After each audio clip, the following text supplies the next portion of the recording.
హర్యానాలోని అల్ ఫలాహ్ వైద్య కళాశాల ఉగ్రవాదులకు అడ్డాగా మారింది. వైద్యులు, టీచర్ల ముసుగులో ఈ విశ్వవిద్యాలయాన్ని కొందరు తమ ఉగ్ర కార్యకలాపాలకు కేంద్రంగా మార్చుకున్నారు. ఒకప్పుడు ప్రతిష్టాత్మక జామియా, అలీగఢ్ విశ్వవిద్యాలయాలకు ప్రత్యామ్నాయంగా కనిపించిన అల్ ఫలాహ్ ఇప్పుడు ఉగ్రకుట్రలకు కేంద్ర బిందువుగా నిలిచి దేశవ్యాప్తంగా కలకలం రేపుతుంది.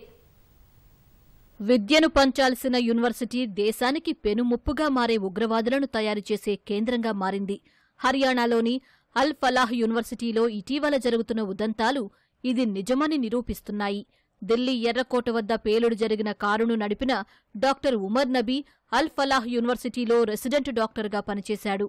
ఇదే యూనివర్సిటీకి చెందిన మరో ఇద్దరు డాక్టర్లు ముజమిల్ షకీల్, షాహీన్ షాహిద్ను 2900 కిలోల పేలుడు పదార్థాల కేసులో పోలీసులు ఇటీవల అరెస్టు చేశారు. ఈ నేపథ్యంలో ఈ యూనివర్సిటీపై దృష్టి సారించిన దర్యాప్తు అధికారులు అక్కడ విస్తృతంగా సోదాలు చేపట్టారు. ఉమర్, ముజమిల్ నివాసం ఉండే గదులను తనిఖీ చేశారు.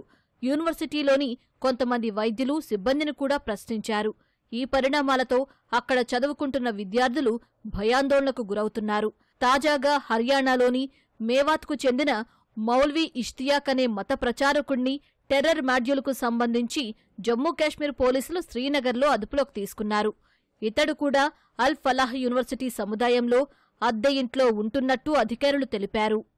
అల్ ఫలాహ్ యూనివర్సిటీకి సంబంధించిన వైద్య కళాశాలలో టెర్రర్ మాడ్యూల్ను ఏర్పాటు చేసిన ప్రధాన సూత్రధారి ఇమాం ఇర్ఫాన్ అహ్మద్ను జమ్మూ కాశ్మీర్ పోలీసులు అరెస్టు చేశారు.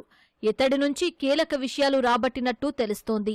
వైద్య విద్యార్థులకు ఉగ్రవాద భావజాలాన్ని నూరిపోయడంలో ఇతడు కీలక పాత్ర పోషించినట్లు సమాచారం. ఇంటర్నెట్ కాల్స్తో ఆఫ్ఘనిస్తాన్లోని కొంతమందితో సంప్రదింపులు జరిపినట్లు అధికార వర్గాలు తెలిపాయి. ఉగ్రవాద భావజాలాన్ని విద్యార్థుల్లో అణువణువునా నింపినట్లు పేర్కొన్నాయి.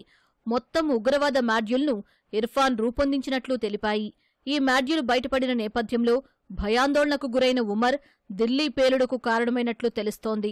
అల్ ఫలాహ్ యూనివర్సిటీని ధౌజ్ గ్రామంలో 76 ఎకరాల్లో హర్యానా ప్రైవేటు విశ్వవిద్యాలయాల చట్టం కింద ఏర్పాటు చేశారు. 1997లో ఇంజనీరింగ్ కాలేజీగా మొదలవగా 2014లో దీనికి యూనివర్సిటీ హోదా దక్కింది. ఇదే యూనివర్సిటీకి అనుబంధంగా 2019లో అల్ ఫలాహ్ మెడికల్ కాలేజీని ఏర్పాటు చేశారు.